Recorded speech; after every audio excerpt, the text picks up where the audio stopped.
Ó, é impressionante o faturamento, Mauro, do Flamengo com venda de jogadores. Vanderlei também, é bom falar sobre isso. O Flamengo, ele ultrapassa a marca de R$1 bilhão em receita com saída de jogadores desde 2019. A negociação do Lázaro, né, faz o clube se aproximar dos 130 milhões em 2022. E olha aqui, algumas das negociações. 2019, Paquetá, 158,5 milhões de reais. Léo Duarte, 45,3 milhões de reais. Cuejar, 36 milhões de reais. Jean Lucas, 36 milhões e meio de reais. Henrique Dourado, 24 milhões de reais.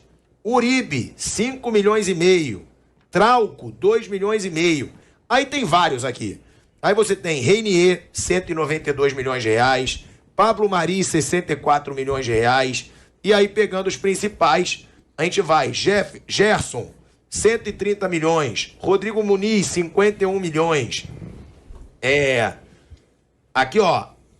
Michael, 43 milhões de reais. William Arão, 19 milhões de reais.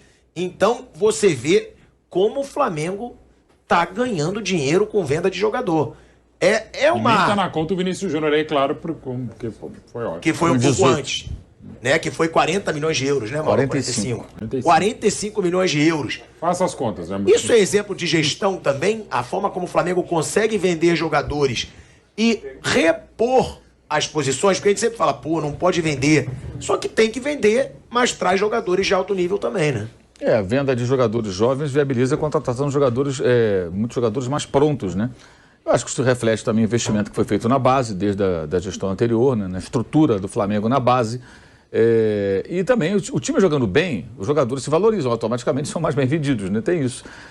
Falamos aqui do Igor Gomes. Hoje, o torcedor de São Paulo vai pensar, não vale 1 centavo.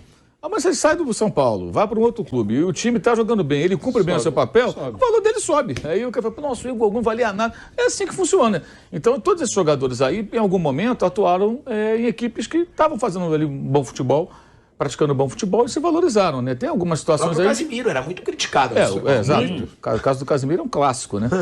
E aí tem algumas situações também que o Flamengo teve até um pouco de sorte. O caso do Paquetá. O Paquetá não tinha passagem pela seleção brasileira, não ganhou nada pelo Flamengo.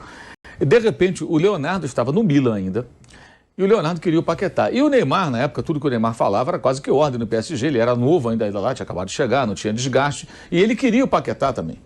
E aí, de repente, o Milan e o PSG queriam o Paquetá. E aí o preço foi subindo, chegou a 35 milhões de euros. E ele não tinha esse valor de mercado na época. Hoje, sim, vale 60, foi contratado por 60, né, lá pelo West Ham. Porque ele está na seleção brasileira, ele já foi para o Milan, do Milan foi para o Lyon, saiu-se bem jogando pelo time francês, evoluiu como jogador, né, e tal. Mas em 2018 ele não tinha... Em 2018 teve uma bobagem que a diretoria antiga fez, que foi fechar esse negócio e anunciar antes do final do campeonato. Podia guardar isso, né, olha, tudo bem, tudo acertado aqui, mas deixa acabar a temporada, né, que aí ele teve até uma queda de rendimento e muitos torcedores achavam que isso era por conta da negociação. Não sei se era, mas houve isso, né, ele de fato... Mauro, eu vou te interromper rapidinho. Estamos de volta, hein? De volta à Rádio Jovem Pan, agora na rádio e no YouTube, explicando pra galera da rádio, falando sobre essa situação do Flamengo, que desde 2019, só com venda de jogadores, já ultrapassou R$1 bilhão, agora com essa situação do Lázaro. Mauro. Então, assim, só para concluir, né, eu acho que isso passa muito assim, o time jogando bem, o jogador se valoriza. E o contrário também vale, né? O time tá mal, o jogador fica embaixo e tal, e de repente o cara tem potencial para mais. E esse levantamento que foi feito pelo site Globo Esporte, né, pelo Caio Mota, repórter, eu acho que é uma matéria da série De Onde Vem o Dinheiro, né, que é uma coisa que vira e mexe pergunta. De onde vem o dinheiro?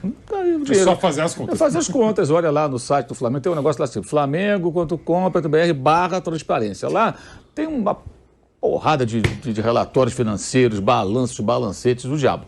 Se tiver paciência, o mínimo de capacidade intelectual, o cara entra ali, lê e vê de onde vem o dinheiro. Porque o grande problema também é esse, né? As pessoas ficam assim, onde vem o dinheiro? Onde vem o dinheiro? Procura saber e questione o seu clube. Por que o seu clube de coração, se você não for Flamengo ou Palmeiras, para citar o exemplo dos dois principais desse quesito, não faz o mesmo caminho? Entendeu? Porque muitos clubes têm potencial para isso.